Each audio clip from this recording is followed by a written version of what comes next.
Ready start. चीनी की कीमतों को नियंत्रित रखने के लिए भारत को करीब एक दशक बाद शुल्क मुक्त आयात का सहारा लेना पड़ा है और यह सोचने वाली बात है। भारत में त्योहारी सीजन आने वाला है, ऐसे में चीनी की घरेलू कीमतों को आम लोगों की पहुंच में रखना जरूरी है। पिछले महीने चीनी 45 रुपये प्रति किलोग्राम बिक रही थी और अब इसकी कीमत 65 रुपये तक पहुंच गई है। कहीं कहीं तो यह 69 रुपये प्रति किलोग्राम भी बिक रही है। अब उचित ही 31 अक्टूबर तक 10 लाख टन तक कच्ची चीनी के शुल्क मुक्त आयात को मंजूरी दी गई है। चीनी का देश में अभाव नहीं है, पर उसकी कीमतों में इजाफे से चिंता बढ़ रही है। एहतियातन हर मुमकिन उपाय सरकार को समय रहते करने चाहिए। सरकार ने बाजार में उपलब्धता में सुधार के लिए उसकी भंडारण सीमा को भी सख्त किया है।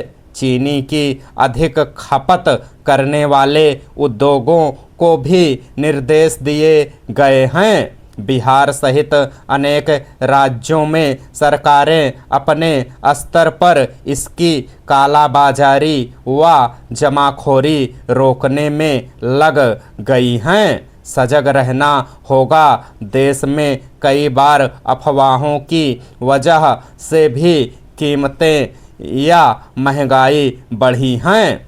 वैसे स्थिति बहुत चिंताजनक नहीं है, क्योंकि शुल्क मुक्त आयात के फैसले के बाद चीनी के निर्यात को पूरी तरह से रोकने की नौबत नहीं आई है।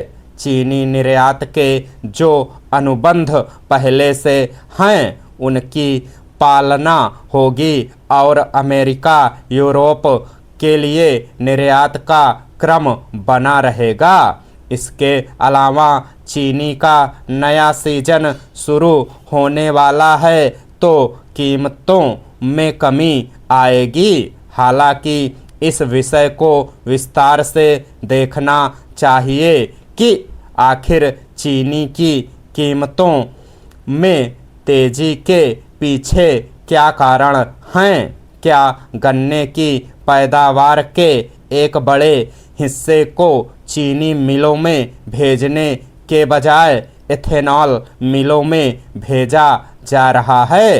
क्या गन्ने के उत्पादन में कमी आई है? क्या देश की ज़रूरत के हिसाब से गन्ना उत्पादन का क्षेत्र बढ़ नहीं रहा है?